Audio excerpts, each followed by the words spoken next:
बहुवेदितव्यम् अल्पश्च कालः बहवश्च विघ्ना यत्सारभूतं तदुपासितव्यम् हंस यथा क्षीरम् अम्बम्बु मध्यात्.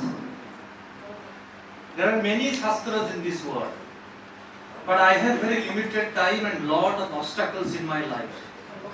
But as a student of philosophy, I always extract the gist of the shastras and try my level best to present before you a critical analysis of virtue epistemology. I will discuss, respected Lomamudra ma'am, my teacher, and also my teacher Professor P.K. Mukhopadhyay of Jadavpur University, Professor Gita Kumari ji, and thank you Namita ji for inviting me and seeking some suggestions, some technical suggestions for this seminar. Respected audience and gatherings, thank you everybody. I want to speak, what do you mean by virtue epistemology? I will discuss different approaches towards virtue epistemology. And the second thing, I will explore four key questions. Four questions. That is, are intellectual virtues natural traits natural traits or we derived it from our experience?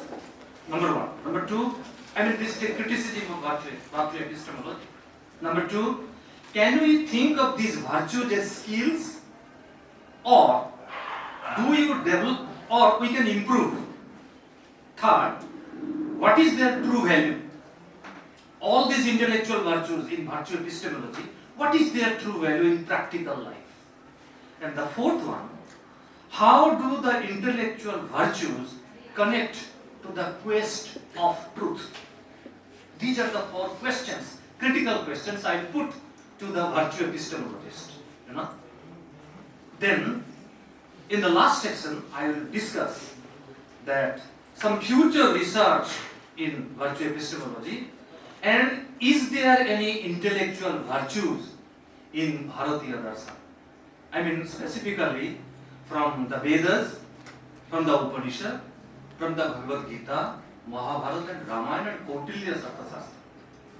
Whether there are any intellectual virtues or not. Now, first of all, what do you mean by virtue epistemology? If you go to the traditional history of epistemology, you can find there is a dichotomy, debate between foundationalism and coherentism. All started from Gettier problem, the problem of fourth condition. S knows that P, if and only if, S is completely justified in believing that P, but P should not be justified on a false belief. That is the problem of fourth condition. And Lehrer and Gilbert Herman has given a lot of, even a problem of fifth condition is there, but this is a solution to the power n. It's an unsolvable problem. Virtue epistemology solves that Gettier problem. Virtue epistemology solves the problem between foundationalism and coherentism, okay, and functionalism, externalism and internalism, in traditional epistemology. And also, virtue epistemology has its roots in Nicomachean ethics of Aristotle, where Aristotle was talking about eudaimonia, and eudaimonia cannot be translated into English. If you translate, the original Greek meaning is lost. But for the sake of understanding, we say eudaimonia is happiness or excellence, but that is not the exact. Now, coming to what do you mean by virtue epistemology? Now, if you go to the history of virtue epistemology, the definition of virtue epistemology focuses on the good and bad character of an individual to understand what is knowledge. In traditional epistemology, knowledge is justified through belief, though it is a very controversial statement. But in virtue epistemology, knowledge is not justified belief. Knowledge is the reflection of a character of an individual. So instead of Professor Gita Kumari was referring, though he belongs to Sanskrit, but she has given a beautiful comparative keynote address where she was referring to Aristotle's concept of intellectual virtue. Quoting from Professor Gita Kumari, I will say that important intellectual virtues in virtue epistemology are Number one, open-mindedness. Number two, intellectual courage. Number three, curiosity. Number four, fairness. And number fifth is positive environment for real understanding. These are the 6 intellectual virtues in virtue epistemology. Now, who are the propounder of these intellectual virtues in virtue epistemology? The first is Ernst Sosa. The second is Linda Jagjewski. Both they say that, both Sosa and Linda, they say that they have significant contribution by exploring how character and virtue affect knowledge. Justified true belief is not knowledge, but knowledge is the expression of internal character or traits of human being. So if you go to the traditional virtue ethics, they say, instead of saying do this, they will say be this. Instead of saying kill not, they will say hate not. So this is the distinction of virtue ethics.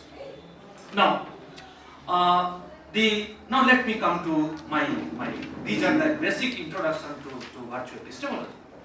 Now coming to, so the main focus of virtue ethics is, it focuses on the individual character. Second, there are intellectual virtues, as I said, there are 5 varieties of virtue. The third is, virtue ethics is a guidance for thinking.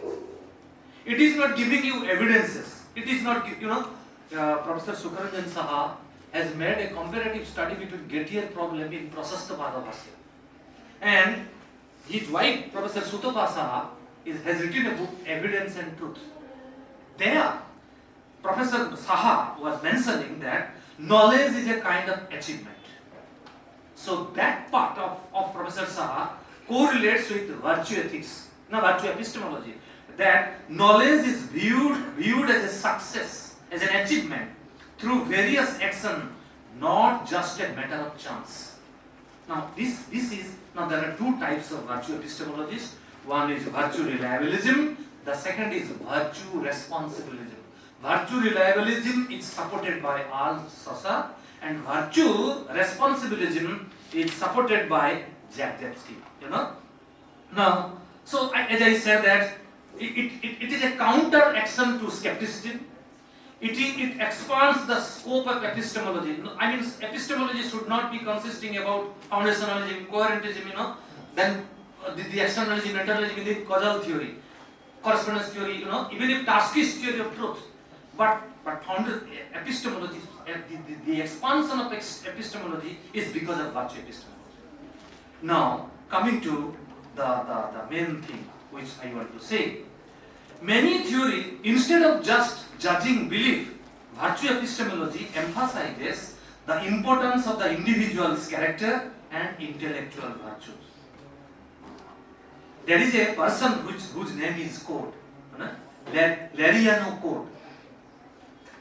She has published a book in 1987.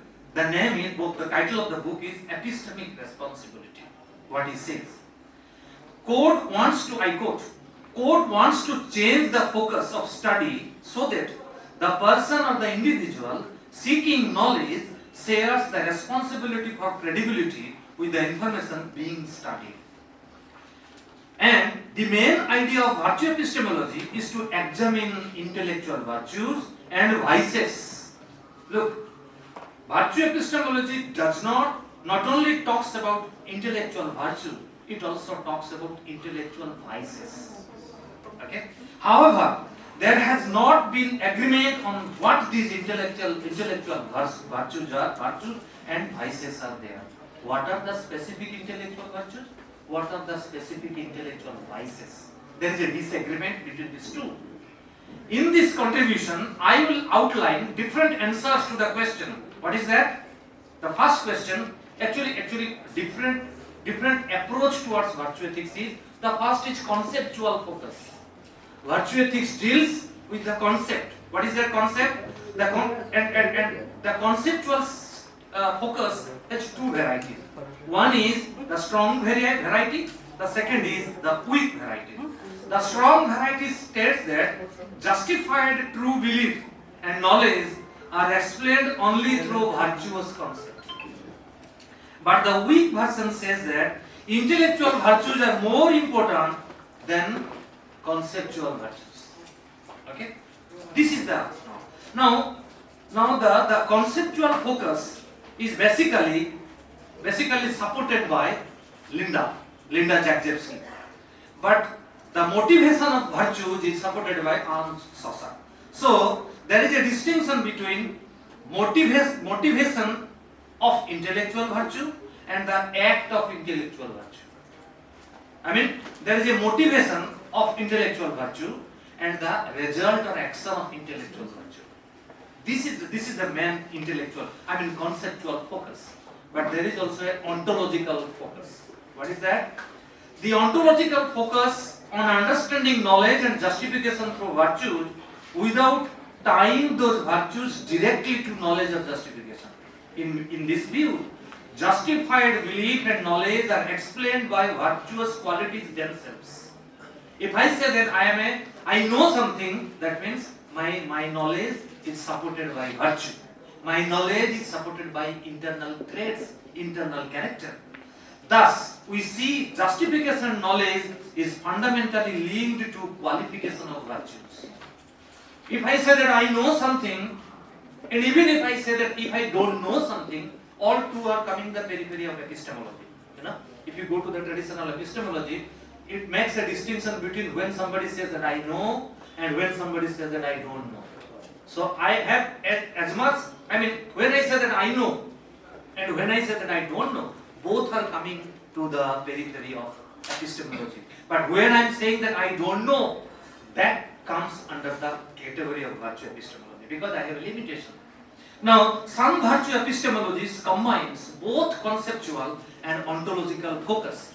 For example, Ernst Sosa believes that exercising one's virtue makes belief active and counts them as knowledge of an individual. Similarly, Jagjewski views that property of a knowledge is being based on virtue. So basically, Ernst Sosa is believing on ontological virtue, ontological epistemical virtue, and Jagjewski is believing on the conceptual, the virtue concept itself. So there is a jhagda between these two.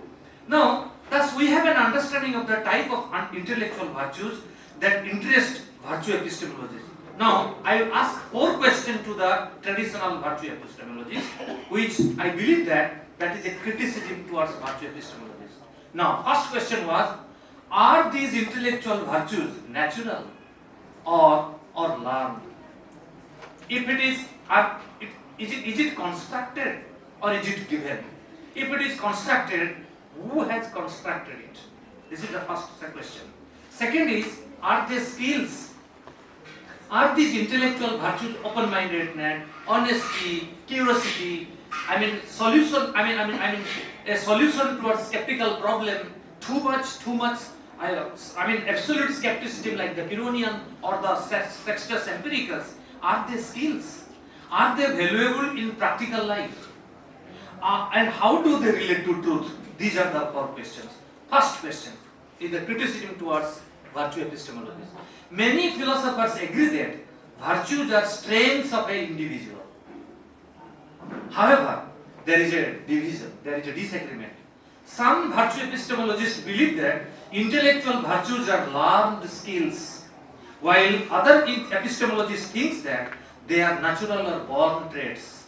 For example, philosophers like Sosa and Alvin Goldman argue that abilities like sight, hearing, memory and reasoning are natural intellectual virtues.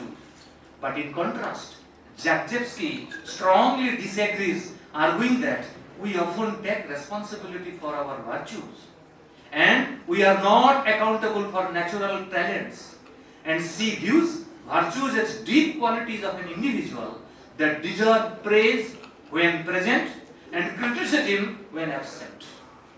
So these are natural. While we may congratulate someone for natural abilities, we do not blame them for lacking those abilities. Some examples of virtues include open-mindedness, attention to detail, intellectual courage, and humility. If you go to the Plato's cardinal virtues, you can find that these are the cardinal virtues, where if when present, they are praiseworthy, but when they are not present, that does not mean that it is blameworthy, because that cardinal virtues are fundamental to human character. The debate, the second problem, the second question, which that virtues can help. I mean, though there is a difference between Sosa and Zagzebski, but it is a significant. But in my opinion, there is an unnecessary split between these two philosophers. This split should be. This jhagda should be a unnecessary. Is a unnecessary thing, because I believe that both Sosa and Zagzebski will eventually recognize the need to include each other's viewpoint. And the debate over whether virtues are skills depends the divide between Zagzebski and Sosa. Unnecessary jhagda karne se kya fayda? However, skills are, but there are also philosophers like Platinga, like Goldman, who says that skills are not the same as habit, because skills can exist even when not actively used, while habits develop through consistent actions in specific situations. Alston notes that habit reflects what one could do under certain conditions, whereas skills relate to what one is able to do. So, if virtues are habits, they cannot be skills. Abhyasa cannot be a skill.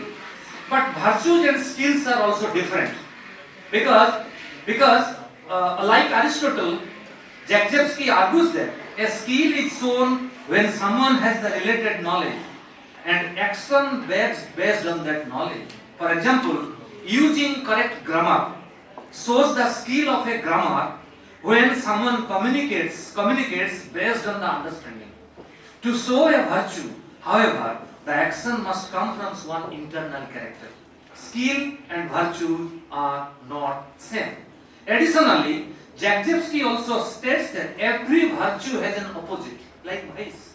Intellectual virtue has an opposite, but what is the opposite of a skill? Skill does not have any opposite, but skills do not have any opposite. She believes skills can help virtues.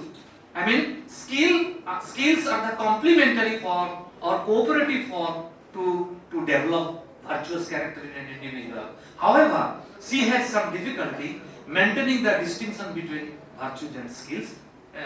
Zagzebski. Coming to the third question, are intellectual virtues valuable in our practical life? Many virtue epistemologists think that virtuous character hold practical value. For example, Sosha argues that they help intellectual virtue help us to achieve true belief, not justify belief, but true belief, which are valuable in themselves, because true belief, the phrase true belief is already true in themselves, so no justification is required. Similarly, there is a virtue epistemologist says that, his name is Bratton, suggests that virtues are valuable because they build community. So virtue has a practical value in our life. The fourth question, in the happiness-based view,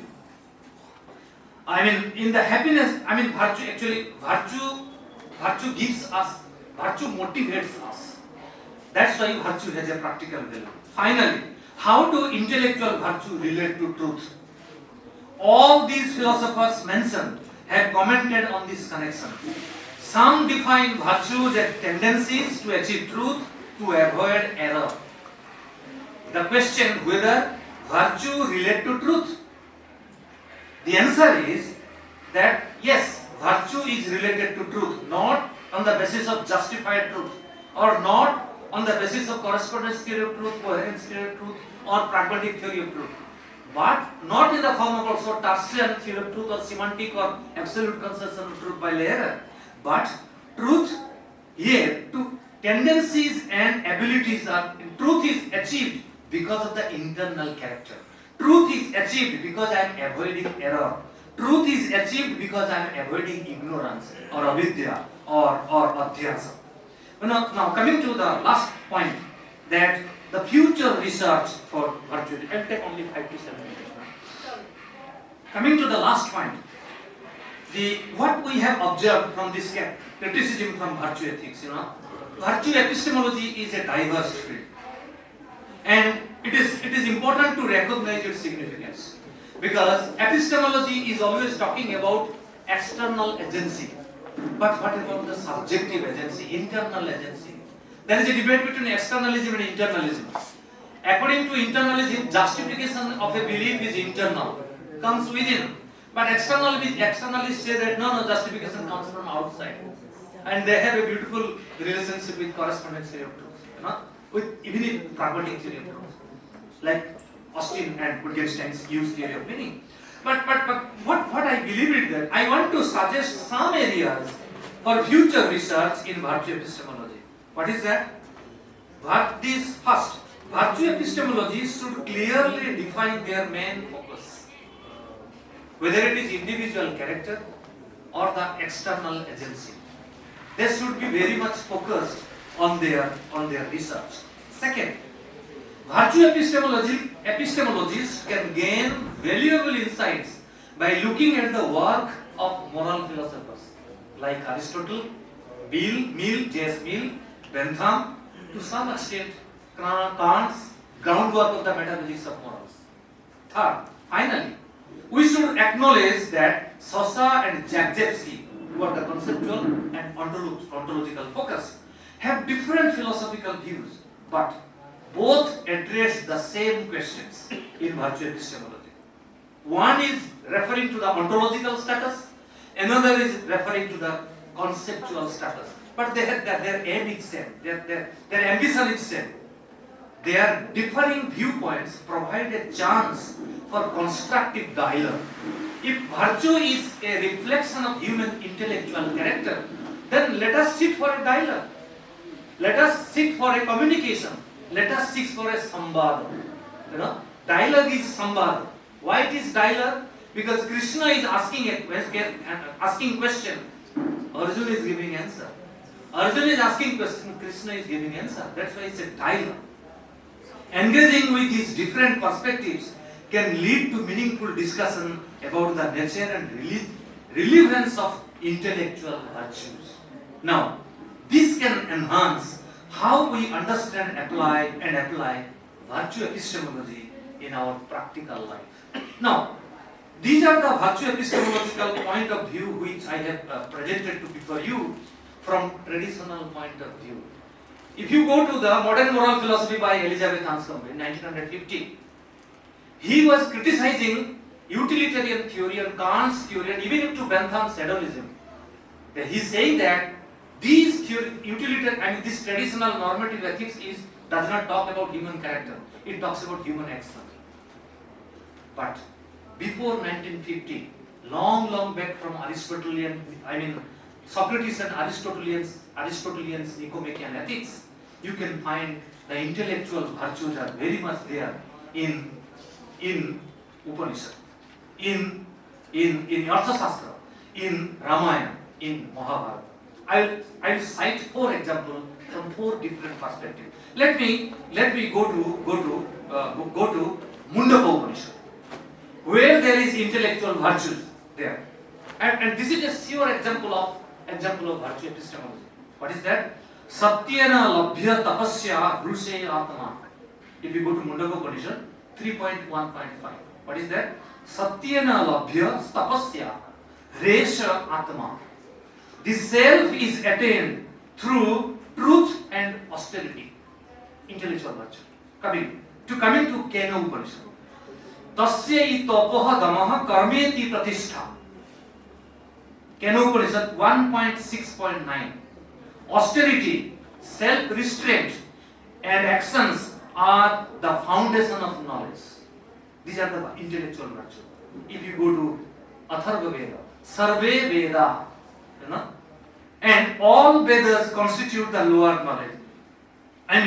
The ultimate goal of combining this knowledge and virtue is moksha and moksha, liberation from the cycle of birth, Jara Marana Chakra and Samsara. This is from Vedas. Coming to Kautilya's Arthashastra. Now, coming to Gita, Bhagavad Gita. Chapter 16, verse 1 to 3. What Krishna says? Abhayam sattvam samsuddhi jnana yoga vyavasthiti danam damascha yagyascha swadhyaya tapah arjana ahimsa satyam akrodha tyaga shantirai posunam daya bhutesu loluptam madarbam hrichapalam tejashama dhruti saucham adrohi natimanita bhavanti sampadam daivim abhijatasya bharata. What he is saying. Look at the intellectual virtues developed in Bhagavad Gita. What is that? Purity of mind, divine nature, fearlessness, steadfastness, spiritual knowledge, charity, indriya niyantran, absence of anger, renunciation, peacefulness, fortitude, forgiveness, vigor, prickliness, lack of pricklessness, absence of vanity, and compassion towards all living beings. This is in Gita, in Mahabharata. What is that? In Mahabharata, book 1, chapter 85, verse 22 by Kishori Mohan Ganguly, translated by the original version. He says, Tapascha danam cha samam damascham hrirarjavam sarva bhutanutamba nasyanti maneno tamasaha abhibhuta pumsaha sadaivati vadanti santa. What does it mean? It means that there are intellectual virtues like tapa, dana, self-control, modesty, straightforwardness, open-mindedness, compassion for all beings. These are the intellectual virtues of a person always perish when overwhelmed by the darkness of pride, ahankar. Ahankar rehne se this kind of intellectual virtue will be abolished. Now coming to Ramayana.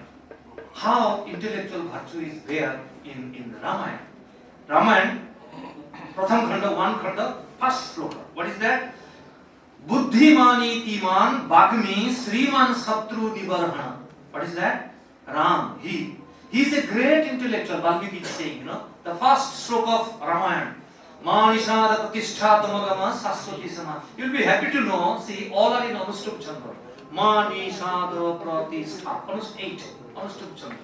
Even if you go to Bhagavad Gita, the first sloka, Dharma Khetre Kuru Khetre, 8. Even if in Bengali, Dhana Dhanye Pushpe Bhara, all are 8. Even if the first sloka is Anushtup Chandra. Even if in Markandeya Puran Chandi Path, Ya Devi Sarva Bhutesu, 8. All are 8. First mantra is also 8 in Ramayana. Anushtup Chandra. What he said? He said, Ram is a great intellectual, virtuous person, adherent to rules. Ram is a niyam palankari in Ramayana. Krishna is a niyam bhangakari in Mahabharata. Ram is Lila Purushottam and Maryada Purushottam in Ramayana. Krishna is Lila Purushottam in Mahabharata. Ram is adhering to rules. Krishna is breaking rules in order to establish dharma. That dharma is exposition of intellectual virtue in Ramayana. Coming to Kautilya's Arthashastra. Kautilya says, Sukhasya Moolam Dharma. Look at the Anyukshiki. If you go to Nyaya Bhasya, you can find the definition of Anyukshiki. It is there in Nyaya Bhasya. He says, He says in Nyaya Bhasya, he says that. What is that? Pradipaha sarva vidyanam, upaya sarva karmanam, asraya sarva dharmanam. Look at the word dharma. And dharma is an intellectual virtue in Indian tradition. Asraya sarva. What is Anyukshiki? Anyukshiki is Trividham bhi trai vidyam, danda niti cha saswatim, Anyukshiking chatma vidyam, varta rambhascha lokata. What is varta? Krishi goraksha vanijyam iti varta in Kautilya's Arthashastra. They are referring to Lokayata, not referring to Charvaka. Everybody says that Indian materialism starts with Charvaka. Not at all. It starts with Vedas. It starts with Vedas and it started Brihaspati in process of specifically. Translate also into English. Yeah. Now, what does that mean? Traibedhyam being now upaya sarva karmanam. That I am just going to mention, sir. What is that? This means anyakshiki or critical thinking, logic and epistemology is the torchlight of every shastras. Upaya sarva karmanam. And he is also saying that asraya sarva dharmanam. Every dharma, all the dharma shastras, the center of all the dharma shastras is anyakshiki. You know? That's why there is anyakshiki not only in Nyaya Sutra, but there is anyakshiki in Rig Veda, in Upanishad, in Mahabharata and Ramayana. Now coming to the last point which I want to say, the reflection of intellectual virtue in Mahabharata. One point in Yaksha Parva in Mahabharata. I'll end by referring to Mahabharata. One day, Yaksha is asking to Yudhishthira how intellectual virtue is there in Mahabharata.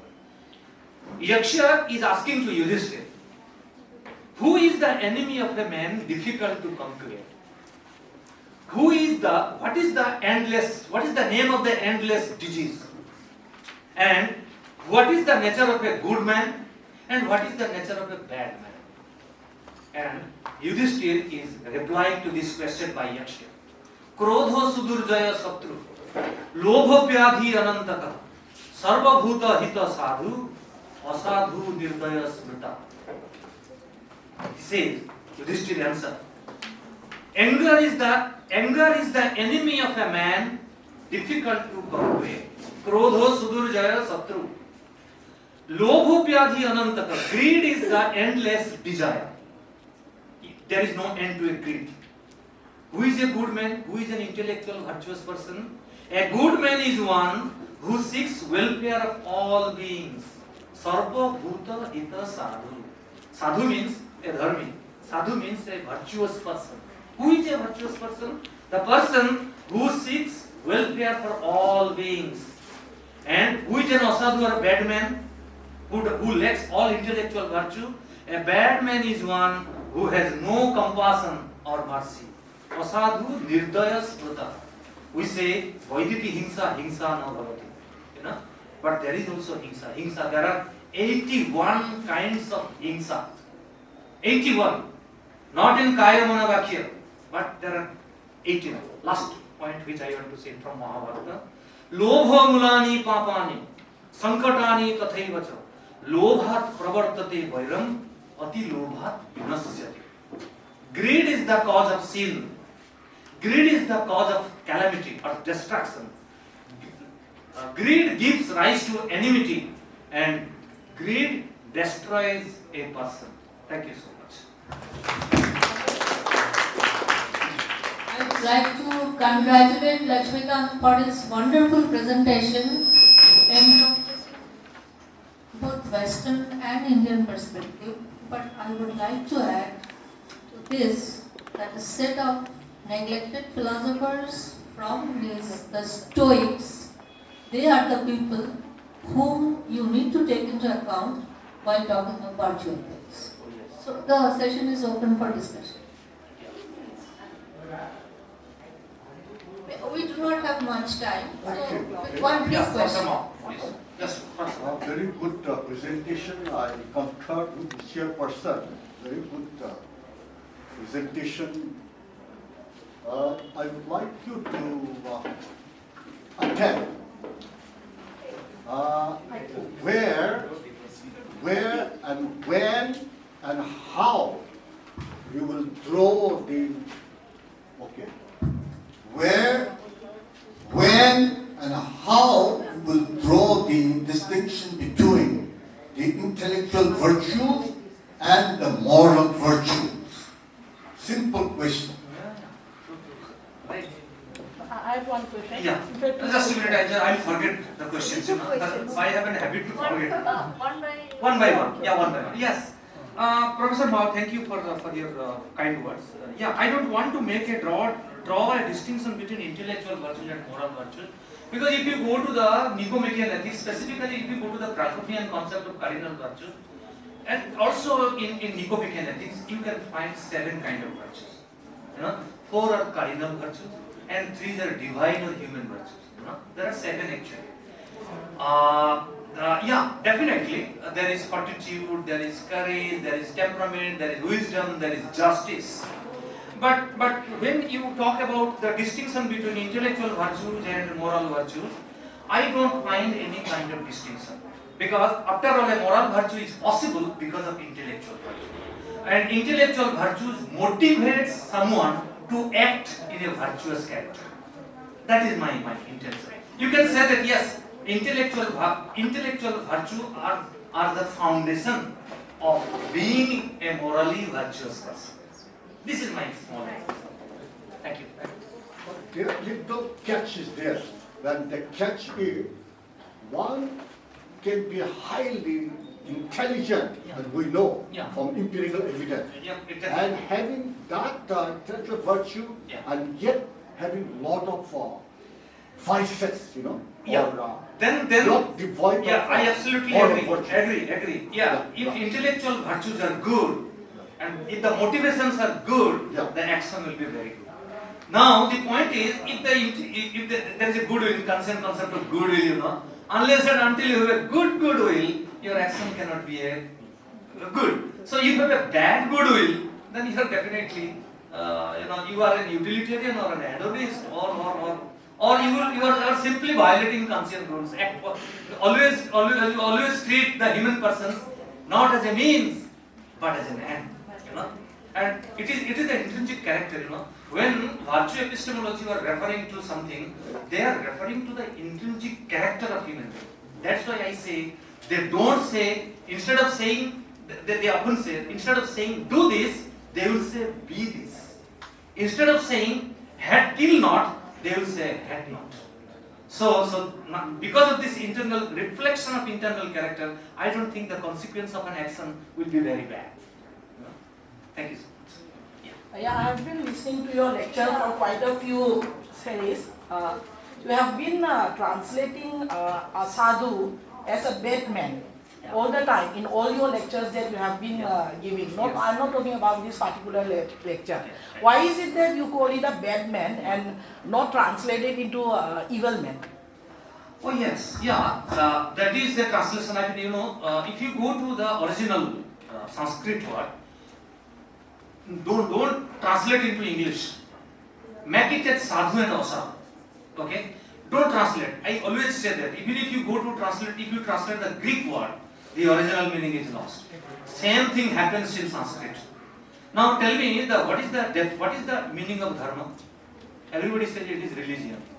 It is impossible to translate the word dharma into English. There are 1200 definitions of the word dharma. If you go to BSSS Sutra by Rishi Kona, he has given a beautiful definition of dharma, and that is the original definition. He says, Yataha abhyudayani shreyasa siddhi sa dharma. What is that? Dharma makes you uplifted. I mean, dharmas, abhyudaya. Dharma takes you for development, and dharma extinguishes suffering in your life. Nisreyasa. And nisreyasa is a hetu here. Sadhya Pakshat Hetu. That's why he says, even if Adiguru Sankaracharya, Jagatah Sthiti Karanam Praninam Sakshya Abhyudayani Shreyasa Heturjya Swadharma. Bhagavad Paracharya, when translating the Bhagavad Gita, in the preface, he is saying, Dharma Prabriti Lakshana Nibriti Lakshanascha. What is Prabriti and what is Nibriti? This kind of words should not be translated into English. That's why asadhu should be used as an asadhu. But then in all the lecture you have been using, in all the because for the sake of understanding. Then it should be only asadhu. Yes, you can say it's a bad man, like Gulshan Gavar's dialogue. Bad man, good man. There is a question. But a small comment here. Please. Yeah, or let me respond to it. Yeah, please. Yeah, I mean,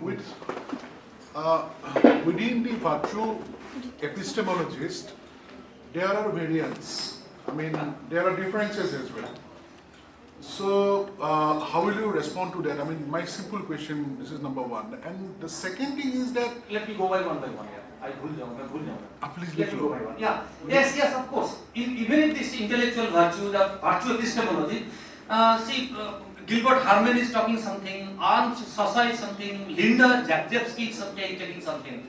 But there is a common thing, Both of them, you can find the traditional virtue epistemology starting from Aristotle to till date, the postmodernist, after 1950, the virtue epistemology, you can find one common point. Everybody is focusing on the development of internal traits or character. Everybody. Whether it is motivation or whether it is action, everybody is emphasizing on the same intrinsic character. And everybody is making a distinction between intrinsic value and instrumental value. Inherent value and extrinsic value by G.E. Moore in his Principia Ethica. Because virtue ethics does not make a distinction between extrinsic value and inherent value. Suppose a cuckoo is singing, okay? You say that, oh, what a beautiful bird, The cuckoo singing is valuable not because of your listening. Even if you don't listen, the cuckoo will sing. So it is inherently there. That's why intellectual virtues are inherently there, just like a cuckoo's singing potentiality. That's why they don't make any distinction between the two. Yes, there are differences, but everybody is giving emphasis on the intrinsic character of a human being. And my second question is that you are making a sort of a comparison between the Western and the Indian. Yeah. But how long and how far that comparison will be an exact one? Yeah. Because the scope of these two traditions will be totally different, and their way of looking at virtue epistemology is also different. Yeah. So how do you see? I just two things I want to say. Yes, I always make a comparison between. This is my tendency. I always make a comparison between Western model with Indian model, but I should make a comparison between Indian model first, then Western model second, because I believe that Vedas and Upanishads are apaurus here. Nobody knows when Veda is written, when Upanishads are written. But this, even if ma'am was referring to Stoic ethics, Nicomachean ethics, even if cardinal virtues, even if Aristotelian concept of, even if Rawls' theory of justice, whatever it meant, even if the cardinal virtue, they have been written much later. So you can find a root of this kind of virtuous character in different dharma shastras. I am not talking about Bharatiya darsana, or I am not talking about Indian knowledge system. I am specifically using in Ramayana, which are itihasa. Ramayana and Mahabharata is itihasa.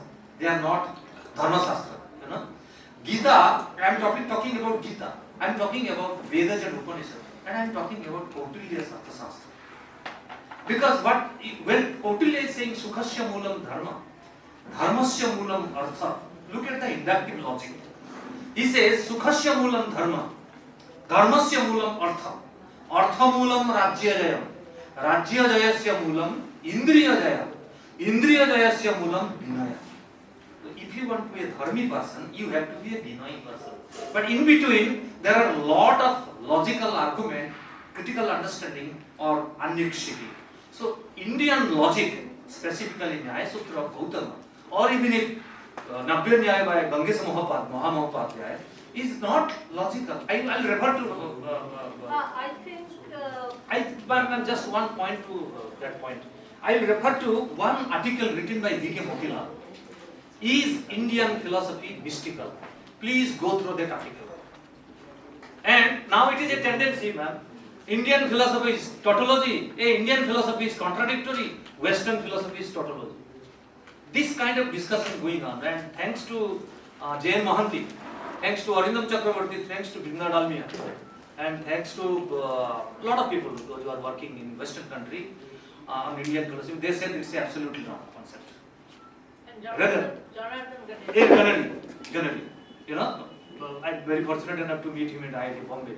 And everybody is saying, no, Indian philosophy is not tautology. Indian philosophy is very much logical. So try to, we should compare not Indian philosophy with Western philosophy, not Western philosophy with Indian philosophy. That is very simple. So can I make my comment, last comment? Yeah, sir. That is, when you are saying that Buddhaimonia cannot be translated into English, you are right. Dharma cannot be translated into English, you are right.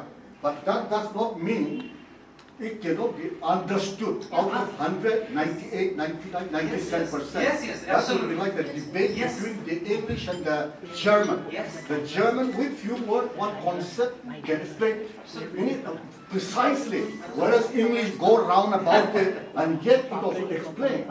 Therefore, that is my comment. Yes. Wonderful. Very good, wonderful. Thank you. Thank you so much. Thank you. I will now request Dr. Arivan Uttam Sharma from Nehru to make his presentation.